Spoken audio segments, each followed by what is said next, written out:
Hello. So I think what the vibe is, I will show you guys a little section of the Lovers project. I'm really quickly going to run through my favorite section of it in the FL project. This section of the song is labeled Middle 8 Boogie.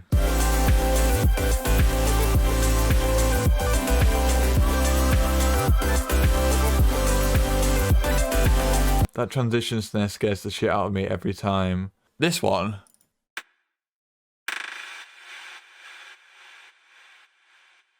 It's great.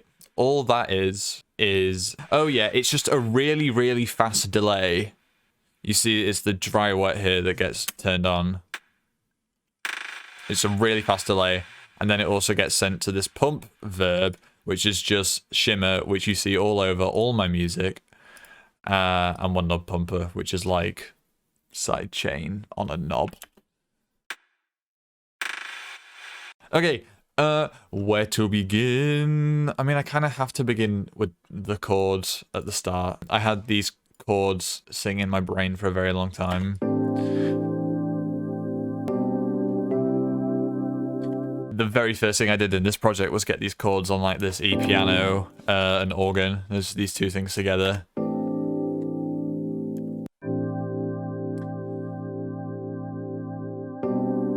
So that was like the whole foundation for me. In this organ patch, it just holds down the C and G. Technically the song's in A minor, so it should be the A and the E.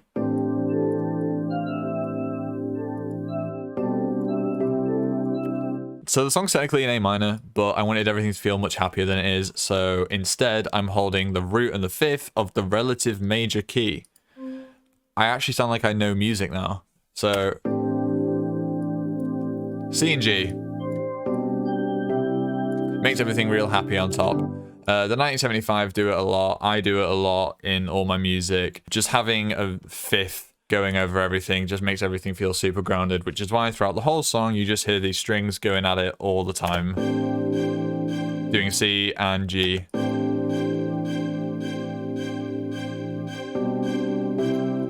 And that was like the first two things I did in this song, and I was really liking that. Those chords carry over to the section that I'm kind of focusing on now, the middle 8 bit, the big boogie bit. But the chords are just getting played on this. Let me get the filter up. Fun tip. This chord patch just has this LFO going from 0 to 1, and that's modulating the pan on each oscillator, so it just makes everything jump around a lot. Like that. Without it, hold on the middle. Super wide boy, exactly. And then I'm doing these reverb swells as well. This little automation here dancing around a lot is just increasing the dry wet of a reverb. You hear it more at the end. But it's just stuff like that just to keep everything really interesting. That's paired up with the bass, kind of doing the same rhythm.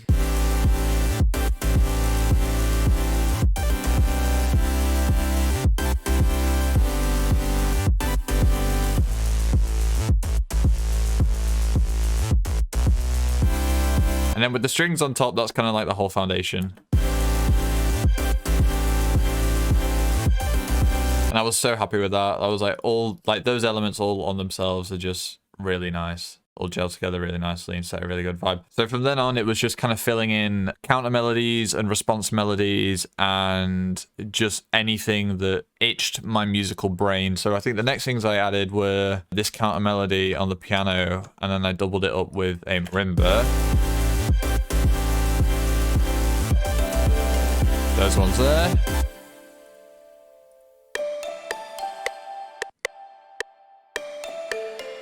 And that kind of goes throughout. And then now it's just like more counter melodies. We need more counter melodies. So arcade. A lot of people bash arcade.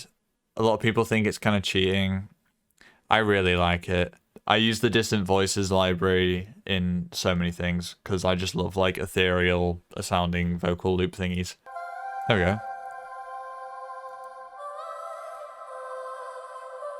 Just loads of reverb. So I have that doing this.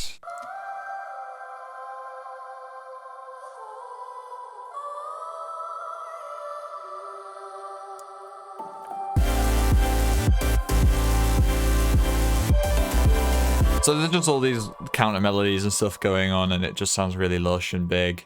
Oh, just this last little layer on it, which is just holding on the C, I believe. Yeah. And of course there's Amber's vocals going throughout all the choruses, which just add even more melodies going on. What's the ARP saying? I forgot about the ARP. So this open automation here is just a macro I made, which opens the detune, the cutoff, and the decay of envelope 1. So as it goes on, there's more decay, the filter opens more, there's more detuneness. And then the ambience is just a reverb and a delay. There you go. And then the vocal chops. I'm gonna turn all the processing off the vocal chops.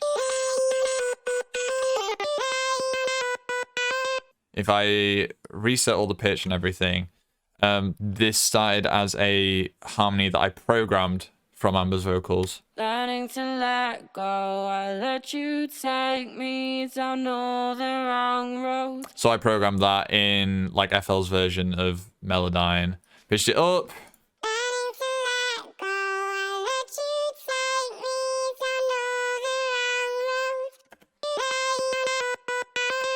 And then chops it up like that. You hear that there's this note at the very end.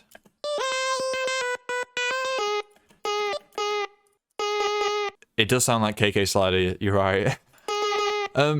Ewan, that note is not in key, and it sounds awful. I love it, because if you then put the auto-tune on, because that note isn't in the key that the auto-tune is set to, it does this little like flutter in between the two different notes really quickly, and it adds that kind of trill. So if I turn off the auto-tune and set it to a note that's in the key, and then put the auto-tune on, like it is just flat on pitch because it's in key anyway. The auto-tune just makes it perfectly on pitch. But if I take it back down a semitone so it's out of key, you get that trill, and it sounds really nice and it sounds really human, which is awesome. I consolidated that in the second half and just pitched it up another octave and just ran it through a crap ton of serum effects. That's just getting compressed more and going through hyperdimension to add more detunedness. But yeah, that's it.